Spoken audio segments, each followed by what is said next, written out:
I didn't plan on reading the whole thread. I only meant to skim it, see who was bringing the potato salad, who'd gotten divorced, who still fit into their senior jackets. But I saw my name, and then I saw the comment beneath it. Would she even come? Too wild for us old folks. They'd put one of those little laughing emojis next to it, the kind people use when they want to pretend they're joking, just in case it stings. I stared at the screen until it dimmed and went black in my lap. Too wild, too old, too slow, too much. I closed the laptop softly, like I didn't want to wake something sleeping inside me. But it was already awake, fully, and it was listening. They didn't mean it cruelly, I'm sure. Most people never do.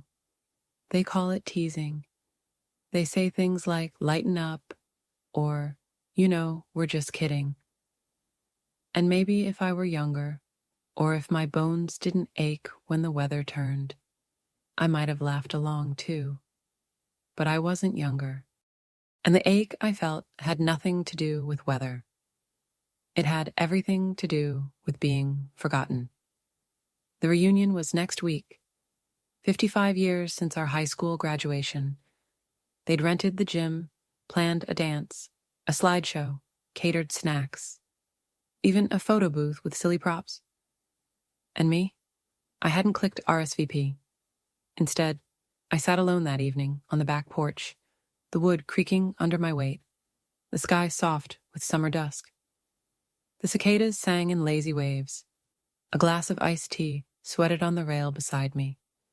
I held it with both hands, not because it was heavy, but because something in me needed grounding. It's strange, isn't it? The way time moves. One moment, you're 17, spinning under cheap disco lights in a sky blue satin dress, praying your date won't drink too much. And the next, you're 73, watching a digital invitation shrink away behind a blinking cursor. I didn't even remember prom ending. Not really. Just the hallway, the crying, the way the tiles smelled faintly of lemon polish and disappointment. My date had vanished halfway through the second slow song. Too many beers, too many excuses. I never danced again. Not at reunions, not at weddings, not even in my kitchen when the radio played an old favorite. It was easier that way. But that night, after the group chat, after the jokes, I found myself walking slowly up to the attic. I hadn't opened that chest in years. It sat beneath the eaves, buried under a quilt and a layer of dust, thick as regret. The dress was still there. Sky blue satin. A little faded, yes. A few seams strained, but it still held its shape. It still remembered. I pressed it to my chest, let my cheek rest against its cool fabric.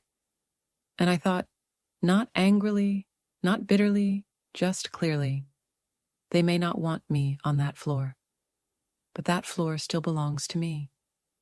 That's when I made the call. Not to RSVP, not to plead for space, to the janitor's office. Hi, this is Marianne Larkins. I was wondering if, is the gym open next Thursday evening? Just for an hour or two? The voice on the other end paused, then chuckled, warm and surprised. Marianne Larkins, didn't you choreograph the senior routine back in '67? I smiled, guilty. He said he'd leave the door open. I said I'd bring my own music. The next morning, I pulled the dress from its hanger and laid it across the bed. It shimmered faintly in the light, like it had been waiting, too. And suddenly I knew I wasn't going to that reunion to be seen. I was going to remember what it felt like to move without apology, even if the only person watching was me. It happened while I was slicing apples. Just a quiet Tuesday, nothing ceremonial about it. I'd stopped by my niece's house after my checkup, just a short visit, I told myself. It was on the way home, She'd asked me weeks earlier if I might bring some apple pie to the next family potluck.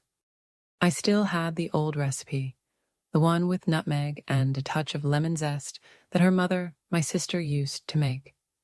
So there I was, in her kitchen, sleeves rolled up, the smell of cinnamon warming the air. My hands moved out of memory, not need. I'd brought my own peeler. I always do. The handle's worn smooth from decades of use. My fingers know it better than any ring. I was just sprinkling the sugar when the door clicked open and I heard voices. Her voice and another, younger one I didn't recognize.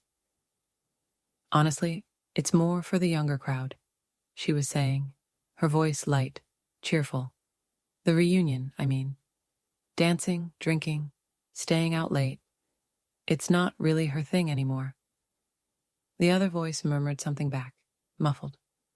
A laugh. They didn't know I was in the kitchen yet. The apple pie was cooling, and I was wiping my hands when she walked in. "Oh, Auntie," she said, surprised. "Didn't hear you come in." I smiled, or tried to. I let myself in with the spare. "I hope that's all right." "Of course. You know you're always welcome." She busied herself with the mail on the counter, not looking at me. The other woman, tall, stylish, mid-30s maybe, stood in the doorway, politely quiet. Her shoes were expensive, I noticed. Not out of envy, just observation. "We were just talking about the reunion," my niece said finally, still not looking at me. "There's a Facebook group. A lot of people are going." "I saw that," I replied gently. "The gym, right? Same place as prom?" She nodded, then glanced quickly at her friend. "Yeah, should be. Fun. Wild crowd this year." She said it with a smile, like she meant it kindly, but I heard the echo from that chat thread. "Would you even come? Too wild for us old folks." My fingers, still damp from rinsing, tightened slightly around the dish towel. I didn't say anything. I just folded the towel slowly and laid it across the sink's edge. "That pie smells amazing," her friend said brightly. "Old family recipe?" "Something like that," I said, still smiling, still standing in my own body as if it might disappear if I let my shoulders drop. "We'll take it with us," my niece said, and I nodded again, handing it over like a peace offering I hadn't meant to bake. They didn't invite me to stay. No mention of plates or coffee. Just a quick hug air between our shoulders and a promise of next time. I walked back to my car in the slow, deliberate way older women do when they're trying not to notice the sting behind their eyes. The sky was soft with clouds, the wind brushing lightly through the trees. It wasn't cruel. It wasn't anything. And that was the worst part. I started using smaller plates, not for any particular reason, just that the big ones seemed silly now, clumsy and wide. Too much surface for too little meal. The blue one with the faded rim became my favorite. It fit perfectly in the microwave and didn't clatter when I set it down too hard. Breakfast used to be a busy thing. Toast popping, voices climbing over each other, coffee poured into travel mugs, while someone, usually me, reminded everyone of the time. These days, it's a single slice of toast, eaten standing by the sink. Sometimes I boil an egg. Sometimes I forget and don't bother. The kettle whistles once before I turn it off. It's not sadness, exactly. It's routine, a new kind of rhythm. At first, I kept up appearances, swept the porch every morning, tended the planters, kept the windows streak-free, just in case someone dropped by, just in case. But no one did, not for weeks at a time. And when they did, it was always brief. Standing visits, coat still on, a wave from the driveway. Just checking in. The mailbox filled with catalogs I hadn't ordered. Health insurance offers, free trial vitamins, sweepstakes addressed to resident. My name only showed up on envelopes from the bank or when the pharmacy reminded me it was time to refill the calcium. I still went to the grocery store on Mondays. I'd push the cart slowly down the same aisles, picking up the same few things: yogurt, bananas, crackers, cottage cheese. I'd walk past the bakery section, past the frosted sheet cakes and glittery cupcakes. No birthdays left to bake for. No one who'd eat them anyway. Once I reached for a jar of raspberry jam and hesitated. My daughter never liked raspberry, always said it was too tart, and I used to avoid it too, just out of habit. But that day, standing there, I thought, why not? So I bought it, and I used it, and I liked it. The living room stays tidy. I don't watch much TV too loud, too fast. I sit with books, but sometimes I read the same paragraph over and over and never remember what it said. There's a puzzle on the table, half finished for 3 weeks. A cat on the box, wearing glasses. I keep thinking I'll finish it soon. On Saturdays, the neighborhood kids ride their bikes down the street. I used to know their names. Now they blur. They wave sometimes, polite and distant. Their parents used to smile, used to stop and chat. Now they nod, already halfway back to their phones. There's a church bulletin on the fridge, held by a magnet shaped like a cardinal. I used to go every Sunday, haven't been in a while. I meant to last Easter, then again at Christmas, but the pews felt too wide without anyone beside me. The kneeling made my knees ache, and afterward, no one remembered I'd been there. At the post office, they called me Hun. At the diner, it was sweetheart. I've become one of those pleasant old women people smile at without asking anything more. Not, how are you? Just, have a blessed day. Sometimes I catch my reflection in a shop window and barely recognize myself. The way my shoulders hunch slightly. The slow shuffle I swore I'd never have. I used to walk with a purpose. Now I walk for air. The phone rings less. When it does, it's almost always a reminder, a reschedule, a robocall. The last time my daughter called, she needed a recipe. The one for that bean salad with the lemon dressing I used to make for 4th of July. You always just whip it together, she said, laughing. I need actual measurements, Mom. I gave them to her. She said she'd send pictures of how it turned out. She didn't. Still, I checked my messages that night. Nothing. Sometimes the hurt is so soft, it barely registers. Like a pillow pressed gently to your chest. Not enough to suffocate. Just enough to make it hard to breathe deep. I used to leave the porch light on, just in case someone dropped by late. These days, I turn it off at 9. If they come, they know where the switch is. The world hasn't pushed me out. It just stopped asking me to join. I was 17, and my dress was sky blue satin, not pale like washed linen, but deep and bright, like twilight after the sun dips, but before the stars come.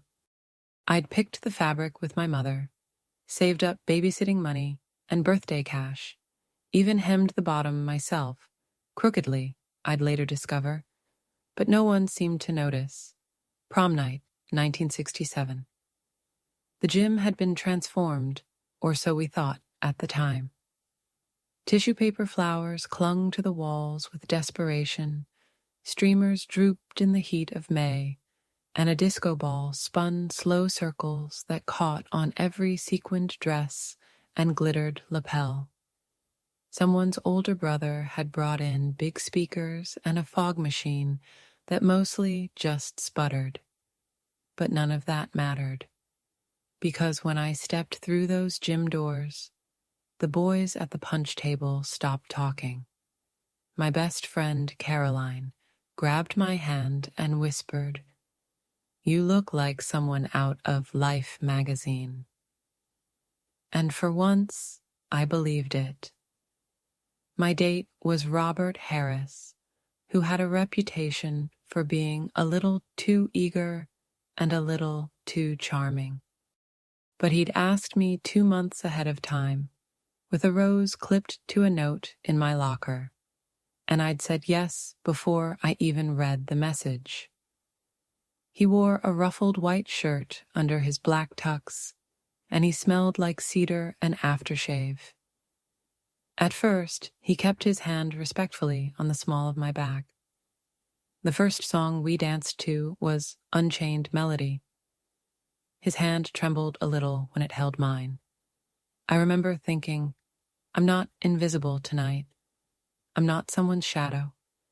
By the third song, he'd gone to the parking lot with his friends for drinks. I waited.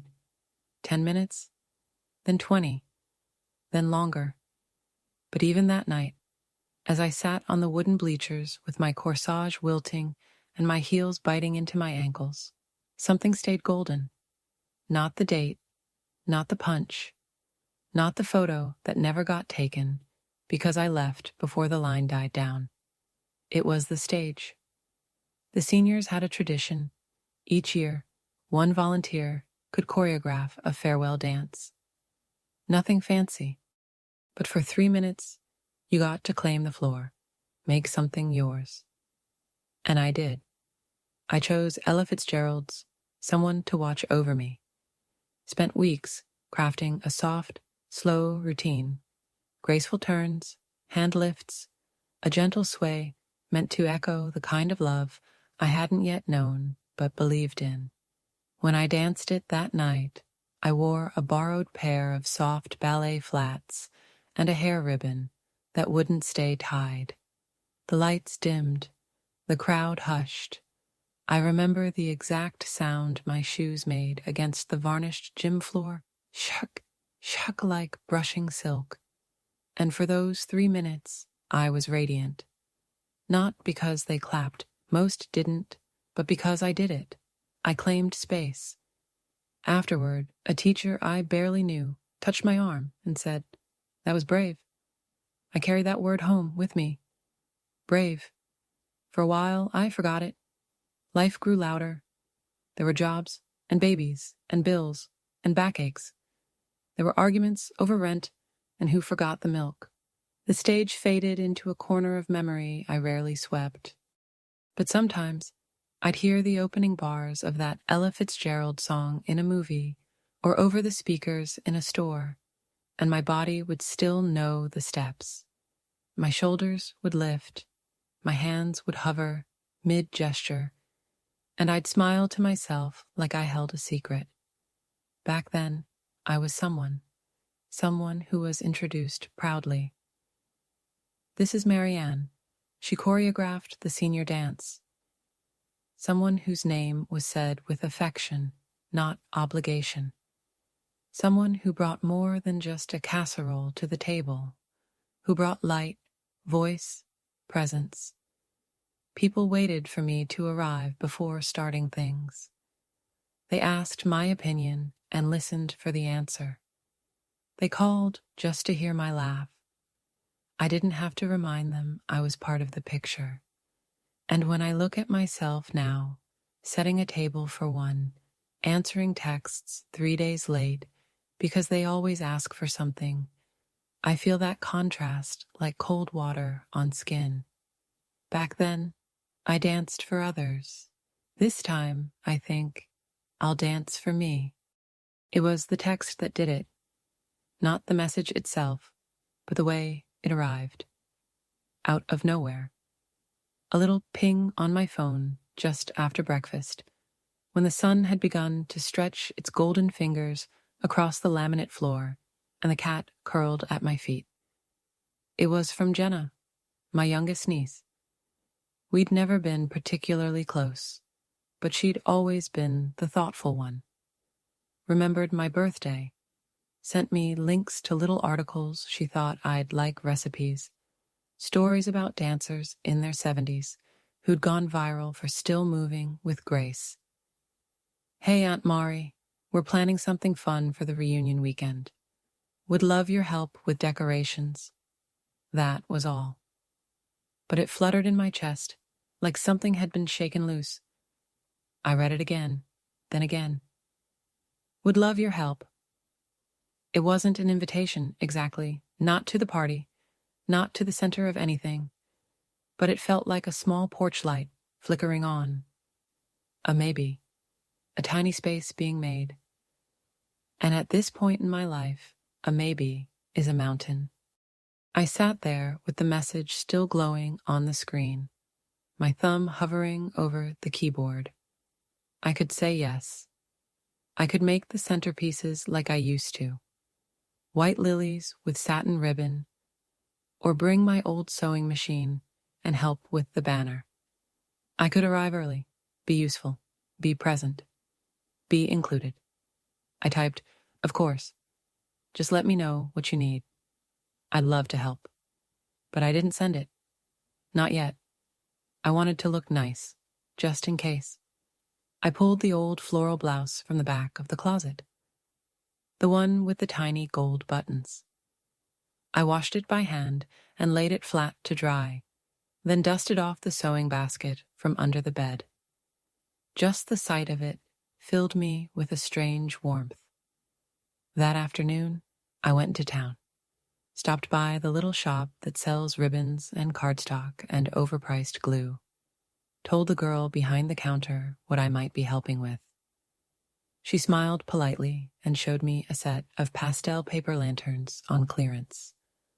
I bought them, just in case. By dinner time, I had all the supplies laid out on the kitchen table. I even opened the window, letting in a breeze that carried the sound of birds and faint laughter from the house next door. I imagined the gym, the long tables, my hands moving with purpose again. A candle flickered in the holder by the window. I hadn't lit one in weeks. It made the room glow. I checked my phone. Nothing. 9:15 p.m., still nothing. I told myself maybe she was busy. Maybe they were still planning. Maybe tomorrow. The next day came and went, then the next. On Friday, 3 days before the reunion, Jenna posted pictures on her social media. The banner was already up bold, printed, factory perfect. The decorations were store-bought, paper fans in trendy colors, little light strings that spelled out Class of 1967 in metallic cursive.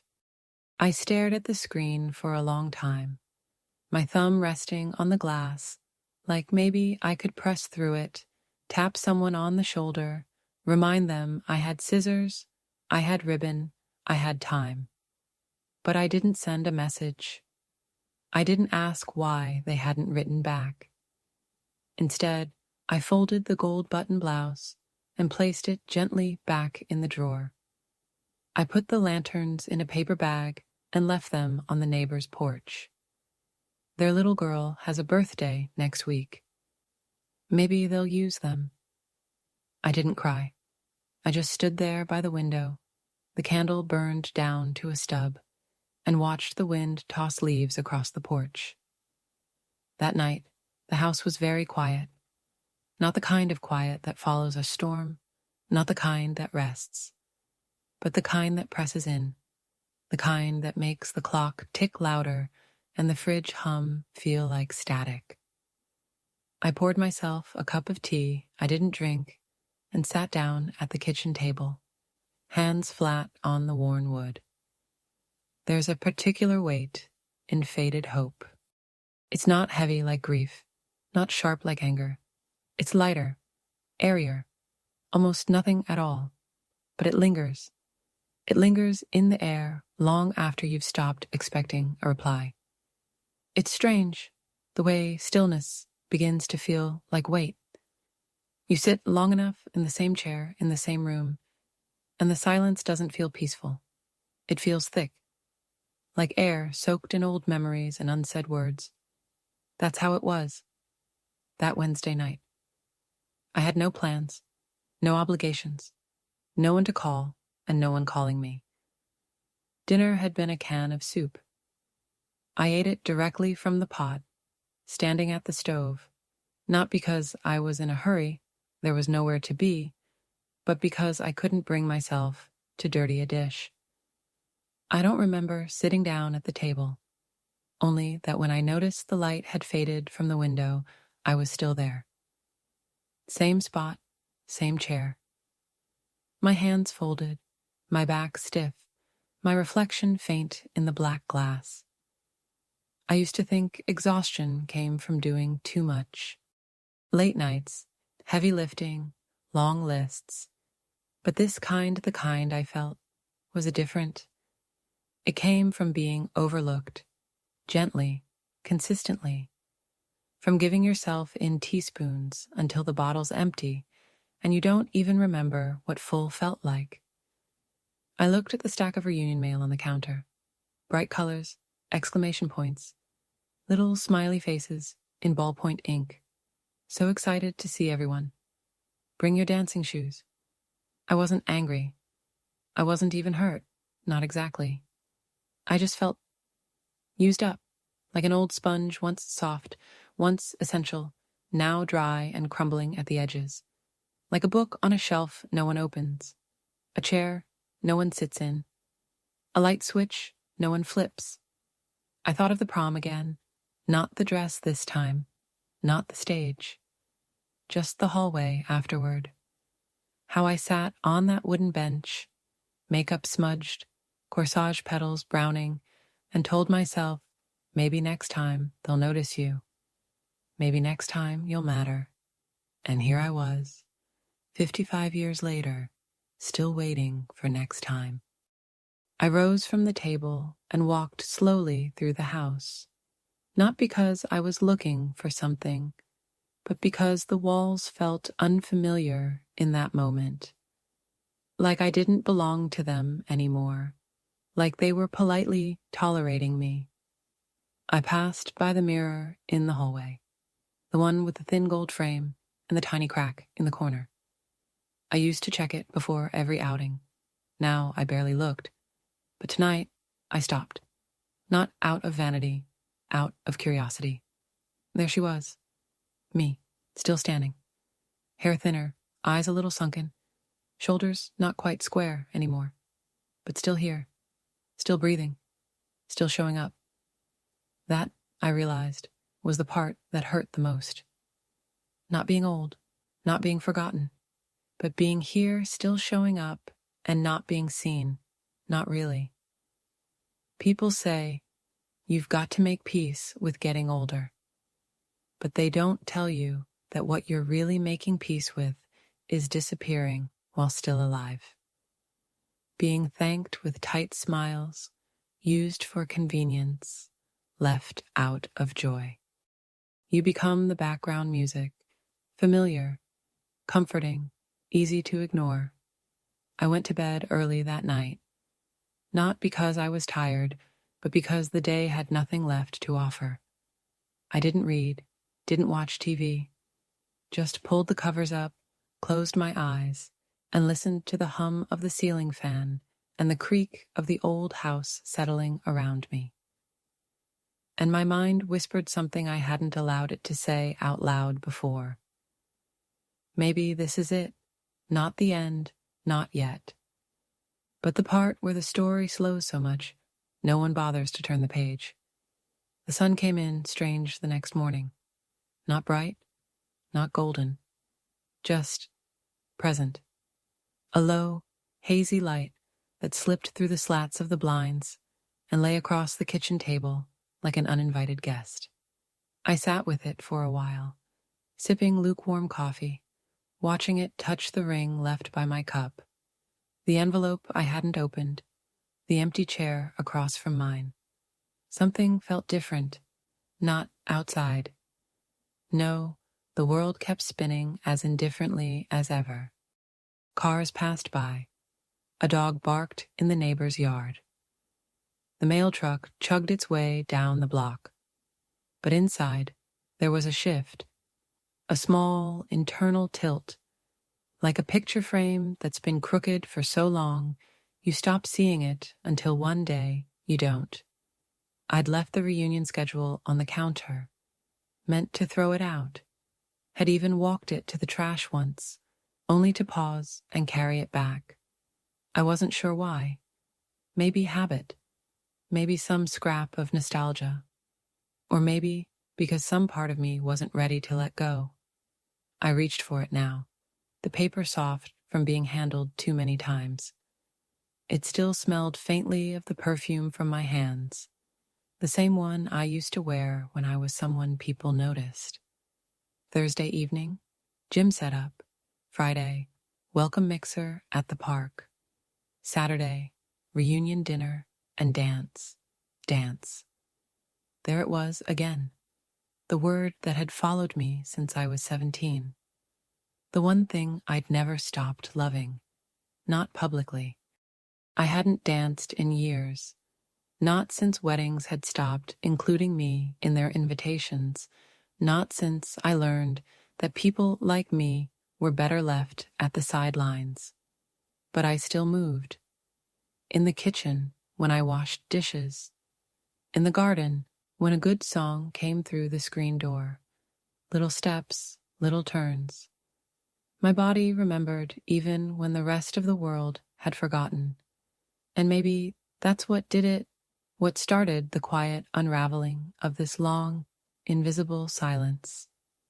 I set the paper down and stood, not with purpose, not yet, but with presence. I walked to the back closet, the one with the strange doorknob that sticks, and opened it. Inside, my good coat, a few old photo albums, a box labeled Attic Prom. I hadn't looked inside in decades, maybe since I moved into this house. I didn't open it then either, but I touched it, laid my hand flat on the cardboard, felt the weight of it. Then I sat back down and stared at my coffee until it cooled entirely.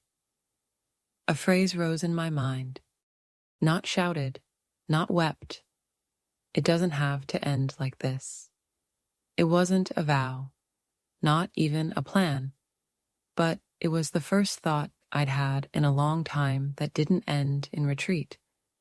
I didn't want to be remembered as the one who stayed home, the one who watched from the porch, nodded politely at updates, sent cards no one opened. There had to be more than this. Not for them, not to prove anything, but for me.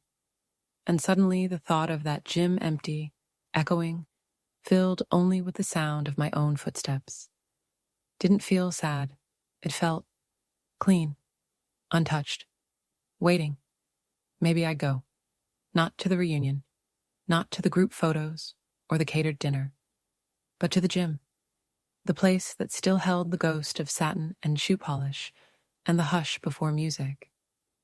Maybe I'd go before the crowd arrived. One night early, not to be seen, just to move, just to remember. The phone rang twice before he picked up. Maintenance, the voice said, tired, clipped, like he'd already handled half a dozen light bulb replacements and one clogged toilet this morning. Hi, I said, clearing my throat. Is this Jack? Jack from Turner High. There was a pause, then a slow, cautious, yes, ma'am. It's Marianne Larkins. Another pause. Then warmth bloomed in his voice, like butter in a warm pan. Well, I'll be, Miss Larkins. You still around? I smiled, just a little, still standing. Barely, some days, he chuckled. What can I do for you? I was wondering, would it be possible to use the gym one evening next week? Just for an hour or two. Quiet slot, not during the reunion, just before. Silence. Then, dance practice? I laughed. Something like that. Well, he said, dragging the word out like a slow shuffle on linoleum. I suppose Thursday night's clear. We're setting up tables Friday. You'll be flying solo? Yes.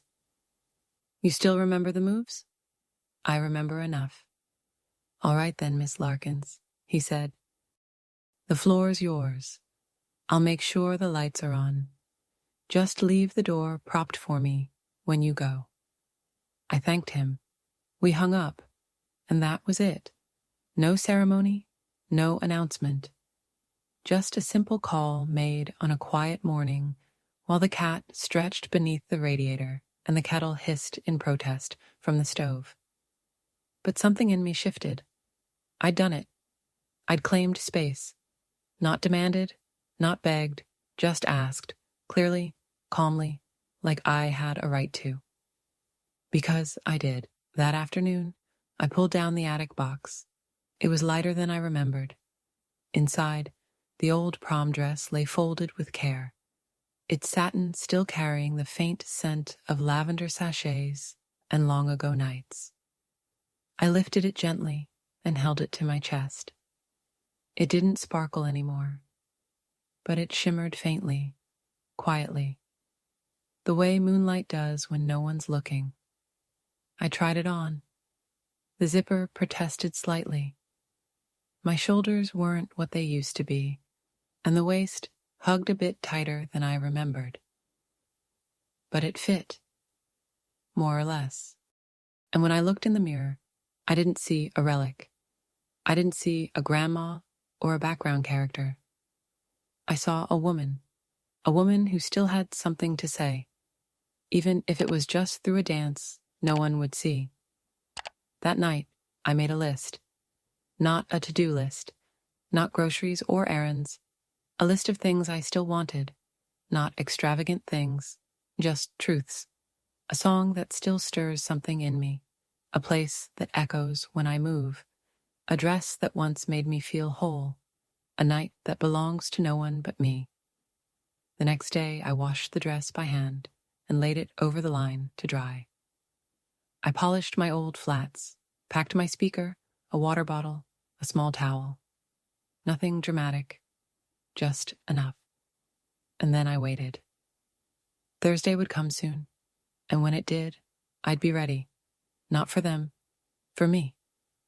The key clicked in the old metal door, and the scent hit me first. Not musty, not quite, just old wood, faint floor polish, and something I couldn't name but had always known, something like memory in the air. The gym hadn't changed much. The bleachers had been replaced since 1967, but the walls still carried that same tired beige. The lines on the basketball court were sharper, the clock above the scoreboard digital now. But the echo, that soft, wide, whispering echo, it was the same. I stepped inside, my shoes making that familiar hush across the floor. Shh, shh, the kind of sound that used to mean anticipation, applause, possibility. I carried no fanfare, just a small speaker, a folded dress bag, a pair of shoes wrapped in a towel. My breath was steady. My heart wasn't. The lights were already on dim, soft, like stage lighting without the stage. I found the center of the floor without trying. My body remembered. Some part of me always would. There, I slipped off my coat, unzipped the bag, lifted out the dress, and stepped into it with care. It clung differently now, less like a second skin, more like a familiar friend who'd learned my new shape. I changed into the flats, smoothed my hair, set the speaker down, and pressed play. The song started low, soft notes blooming into fullness. Ella Fitzgerald, just like prom night. There's a somebody I'm longing to see. I stood still for a moment, eyes closed. Then I moved. It wasn't a performance. There was no choreography this time. No counts, no cues, just motion. Gentle, deliberate, mine. Arms sweeping slow like curtains catching wind. A pivot, a turn. My hands lifting as if catching light. And the floor received me. It didn't matter that no one clapped. It didn't matter that my knees creaked or that I'd forgotten some of the old steps. My body remembered what it felt like to take up space, to move without asking permission, to spin, just once, for the joy of it. Somewhere between the second verse and the bridge, I felt something inside me let go. Not sadness, not regret. Wait, the kind I'd carried in silence. Years of thankless meals, unopened texts, birthdays alone. The kind of weight that doesn't announce itself, but lingers in joints, in posture, in the way you stop reaching for things. Gone. When the song ended, I stood still in the middle of the gym, my chest rising and falling. The silence was loud, but it didn't scare me anymore. I wasn't invisible here. I was whole. I walked to the bleachers and sat, breathless, smiling faintly, my hands resting in my lap. I looked out at the court like I used to, before dances, before assemblies, back when anything felt possible. Then I stood. And I did one last thing. I walked to the bulletin board by the entrance, the one with flyers for volleyball tryouts and lost and founds, and I pinned a note. No envelope, no signature. Just one folded piece of paper, taped neatly to the cork. It said, "The gym's warm, the floor is ready. Dance like no one's watching," because no one was. Then I packed up, folded the dress, tucked away the speaker, zipped my coat. As I left, I looked over my shoulder once. Just once. The lights glowed faintly over the court. My footprints would fade before morning. But the moment was mine. I didn't leave a trace. Except for the note.